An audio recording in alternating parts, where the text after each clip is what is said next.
Hello and welcome back to my weapon tutorial series for Monster Hunter Rise. Today I'll be going over the longsword, the attack combos, and special features with it that we can do. So basically, start off with basic attack X. If you continue pressing it, you'll switch between stab and an upward slice. A does the same thing but a stab.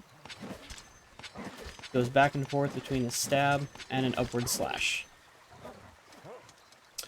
XA together does a fade slash. This can be performed at any point during a combo. And you can also choose the direction you want to do it, just by holding the left stick. You cannot go forward with it, though. Alright. Now, obviously you can chain all these together to make an infinite combo. Okay. So the main point of the long sword is you're building your spirit gauge. The sword icon that's right below the stamina will build up the more you attack with it. As you build up your spirit gauge, you can do something called the spirit slashes by pressing ZR. Now there are 4 levels to that. Okay, so 1, 2, 3, 4. On the 4th one, you will do a spirit round slash, which will increase the level of your spirit gauge. It'll go from blank to white to yellow to red. Red is where you want to be at because that will have the highest increase of damage. There are a couple of shortcuts to get to the spirit slash, again, which I will show. But right after you do the fade slash, if you press ZR, you'll do that little spin attack. You can then follow it up by hitting ZR a few more times, and you'll do the spirit round slash.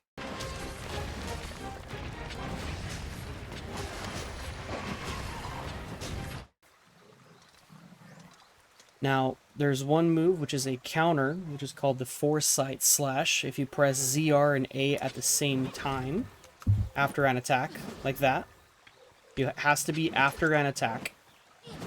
If you have at least 1 pixel of spirit gauge and you time it correctly, you'll hear a ping and perform a counter. And if that slash connects, you can then follow it up with ZR to do an immediate roundhouse spirit slash and level up your gauge.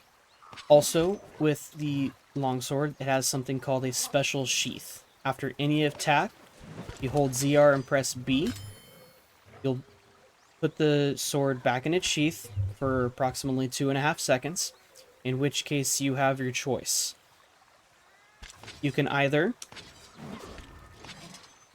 press X, you'll do an AI slash, and if that makes contact, it will gradually increase the level of spirit gauge that you have.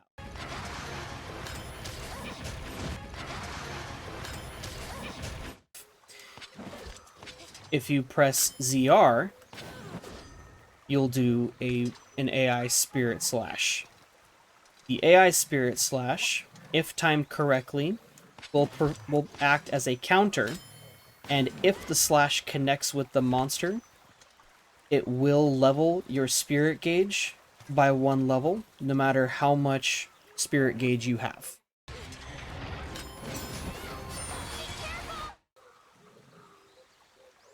As far as the Silkbind moves go, holding down ZL and pressing X launches your hunter forward with an attack called a Roaring Kick.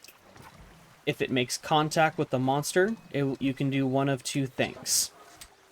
You can either do nothing and it will do a plunging thrust, or if you press ZR right as you launch off of the monster, you will do the Spirit Helmbreaker. That alone, the Spirit Helmbreaker will cost a level of spirit gauge, but it is the heaviest hitting attack the longsword has to offer.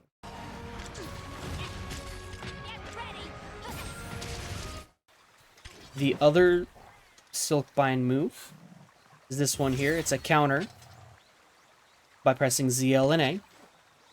And again, if you time that correctly with the monster's attack, you will counter. Again, it will cost a level of spirit gauge. It does some decent damage, but it's not the best.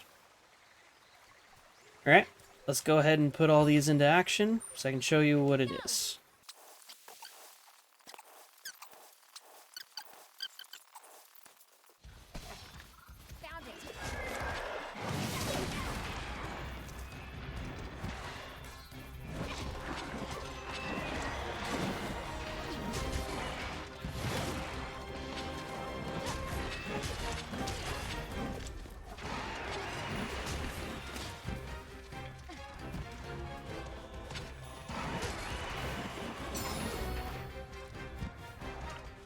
That's the ping that you hear if you actually make the correct counter.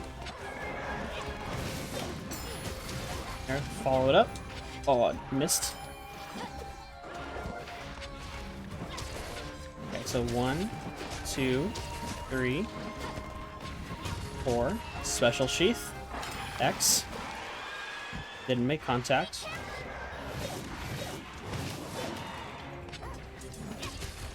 Okay, XA.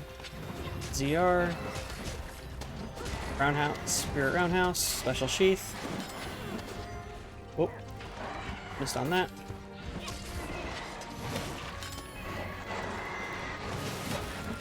Ah.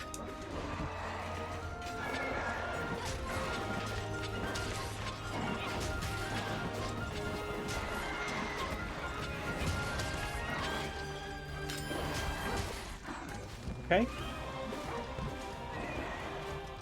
So let's see the roaring kick. Here's the regular.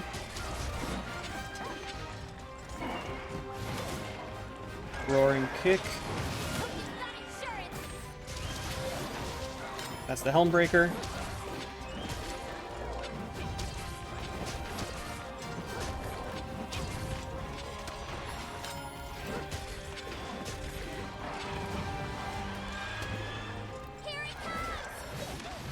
Oops.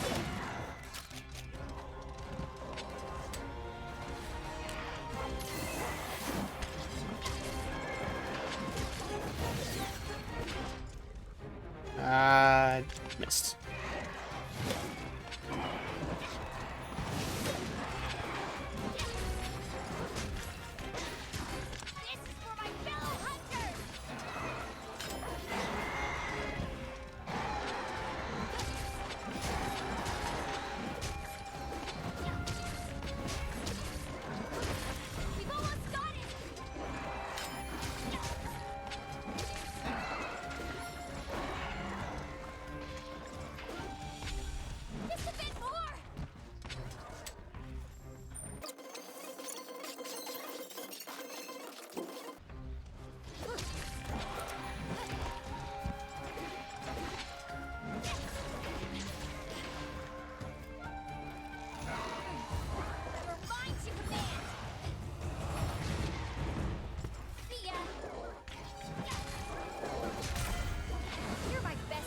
Okay, and that's it.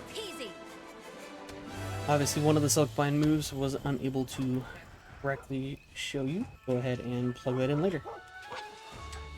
But for now, I do appreciate it. Bye.